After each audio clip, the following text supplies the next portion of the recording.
This week I'm focusing on vegetarian meals, but before we start with Monday, let's go ahead and do some prep for the week ahead. I've been really into making granola again, and this recipe is so simple and quick to make, and in my opinion tastes so much better than any store-bought ones I've tried. I simply add the oats and nuts in a big bowl, season with salt and a tiny bit of cinnamon, and give the dry ingredients a good mix with a spoon. I then added the olive oil and honey, and if you do it in that order, your honey won't stick to the measuring cup as the oil helps it slide out. I then gave it another good mix to make sure all the oats and nuts are coated in the wet ingredients. Added the granola in a pan lined with baking paper and put it in a preheated oven to bake for about 20 minutes, turning the mixture halfway through baking. And this is what it looks like after it's cooled down. There are still some clusters left, but it's also nice and crumbly.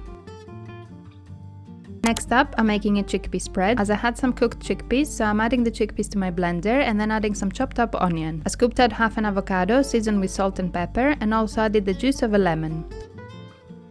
I blended it up and added it to a glass container to use throughout the week. James also roasted some vegetables and prepared his famous curry tofu. I'll be sharing the recipe for the tofu in next week's video, so make sure you're subscribed so you don't miss it. And now let's start with breakfast. On Monday morning, I've been obsessed with this crisp bread, so I'm having two with some cheese, and I also juiced some oranges and had an orange juice on the side. Then for lunch, I'm making an okra stew, which is super simple and quick to prep. I started by chopping up a couple of onions and a garlic clove in small pieces. I'm also using a couple of potatoes and carrots, so I'm just chopping the potatoes in cubes and the carrots in half-moon shapes.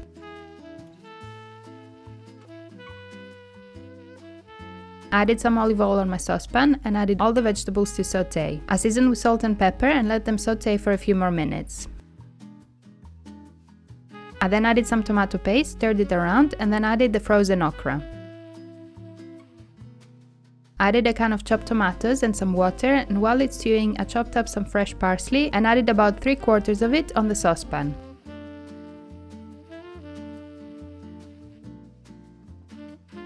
I covered with a lid and let it simmer for about an hour or until the potato is cooked through. When it was ready, I added the leftover parsley and gave it another stir. I served some in my bowl and topped with a big chunk of feta, because this kind of stew is perfect with some feta on the side. And that was lunch.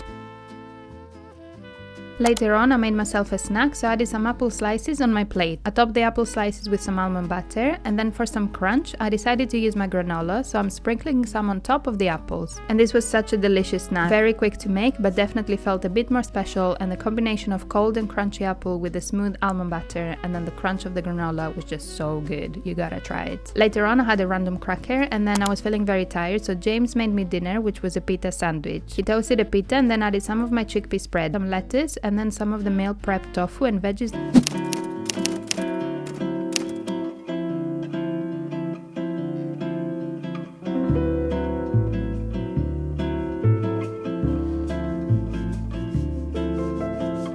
To go with my coffee, I'm having a small pre-breakfast, so I added a couple of rusks in my plate and topped them with some butter. I then added some honey and spread it around evenly.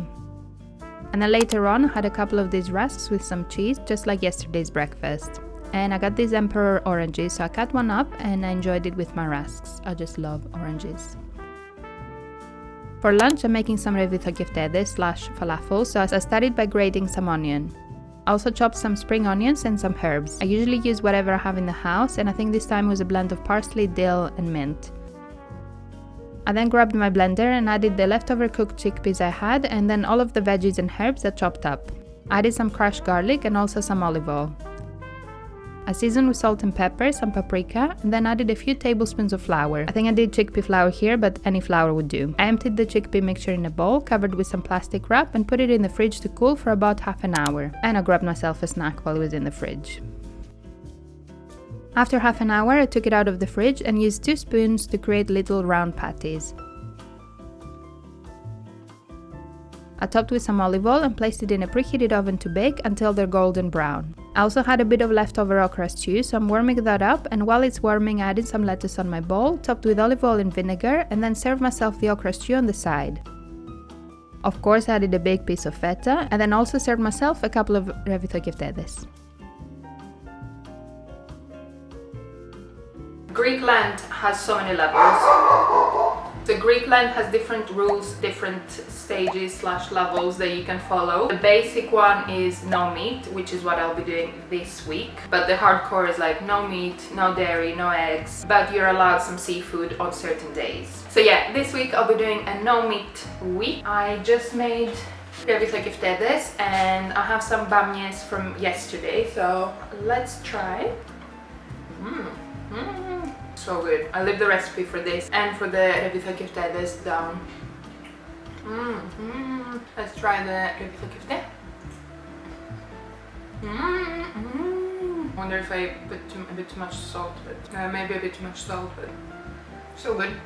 After lunch I wanted something sweet and I've been craving oats pretty much every day recently, so I'm making a quick baked oats single serve cake. I just added all of my ingredients in my blender and blended it up. I added the mixture in small ramekin topped with some dark chocolate. I baked it in a preheated oven for about 30 minutes and enjoyed this chocolatey oat goodness.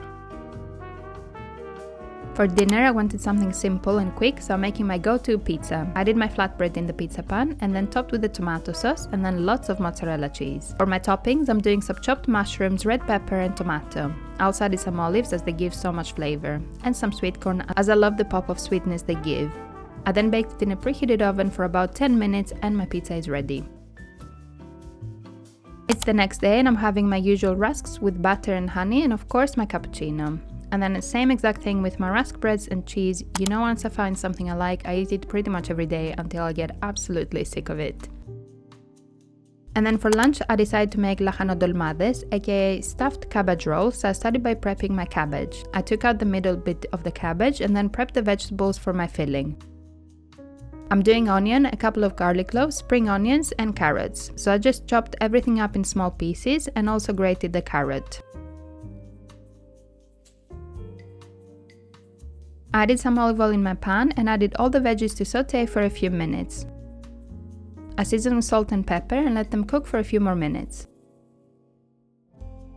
And while they're cooking, I added some boiling water in a separate pan and added my cabbage in to boil. I then added some risotto rice in the pan with the veggies, a stock cube and some boiling water. I added the juice of a lemon and let the rice cook until the water is absorbed. And now the cabbage leaves were starting to come off the cabbage, so I'm removing them one by one and leaving them on a plate. I then added some olive oil to a pan and added some cabbage leaves to the bottom of the pan to cover the whole surface. And now the rice had absorbed the water, so I added all the herbs and mixed them around. And now onto the assembly, I took the cabbage leaves and removed the middle bit. I then added a spoonful of the mixture and tried my best to roll it tightly. I did the same with the rest of the rolls and placed them tightly on my pan.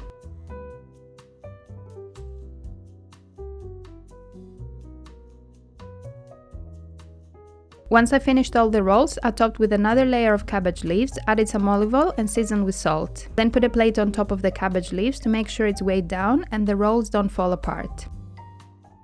So that took an hour and a half and I did not expect it to take that long.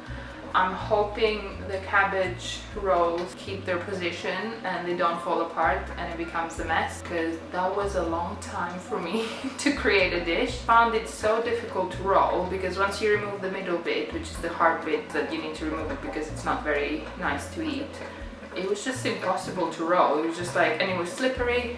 Anyways, so I don't think I would recommend this recipe as a beginner. We'll see how they turn out. I have to make avgo lemon as well. I'm just tired now, so I might have another snack. Yeah, I just thought I'd tell you how long that process was. I'll show you if I have this. And now my meal is finally ready, so I'm removing the plate and then the layer of cabbage leaves. I then added my avgo lemono and then served a few dolmades on my plate. And I must say this was delicious. Even though it took a long time to make, it definitely hit the spot for my craving and I will definitely be making it again.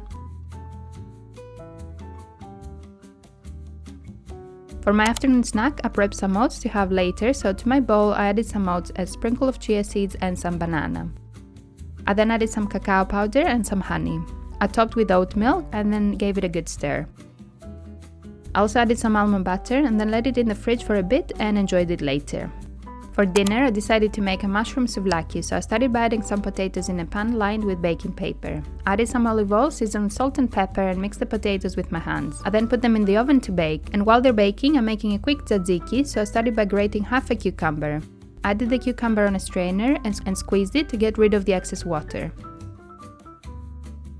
And then to my bowl of yogurt, I added a clove of garlic and the cucumber. I added some vinegar and I was almost out of olive oil, so I only had a couple of drops, but ideally I'd add about a tablespoon. I gave it a mix and our tzatziki is ready. I added some olive oil to my pan and added the mushrooms. I seasoned with salt and pepper and let them cook through. I also added some thyme and some soy sauce for a richer gyros flavor.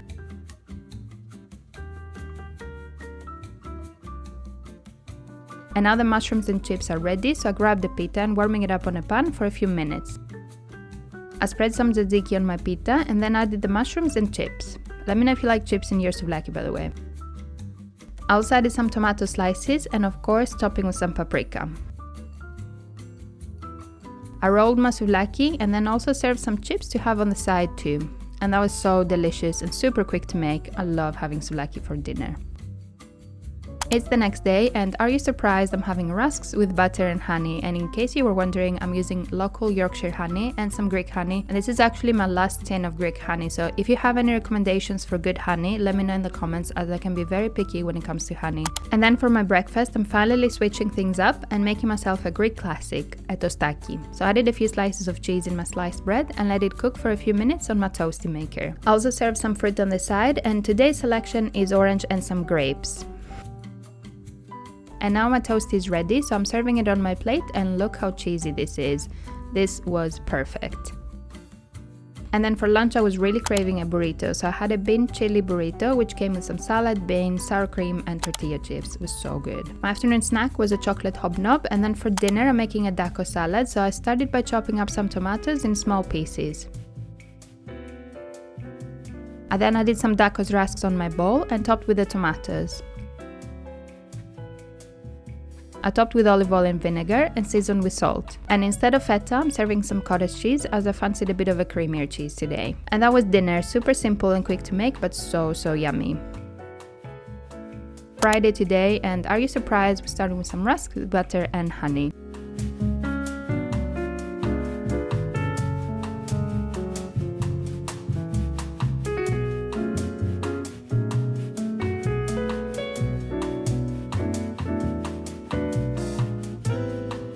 And then the usual rusks with cheese for my second part of breakfast. Then for lunch I had actually prepped some bean soup from the day before, so to begin I had soaked some cannellini beans in water overnight. I then rinsed the beans and added them to a pan with some boiling water to boil. And once they start boiling, a foam starts appearing, so just remove that with a spoon and let them boil until there's no more foam. I then prepped my vegetables. I'm doing celery, carrot and onion, so I just chopped everything in small pieces and added them to my pan. I seasoned with salt and pepper, crumbled up a veggie stock cube and then added a bit of passata. I then let it cook until the beans were cooked through. And then on the next day I'm taking some with me, as it was my day at the office, so I just added some on my glass container. And of course you can't have bean soup without feta, so I'm also packing up some feta on a separate container. I'm also packing up some fruit, so taking some grapes and an apple with me. And I also picked up some more snacks while I was in the office, so I snacked on these tortilla chips, which were so good.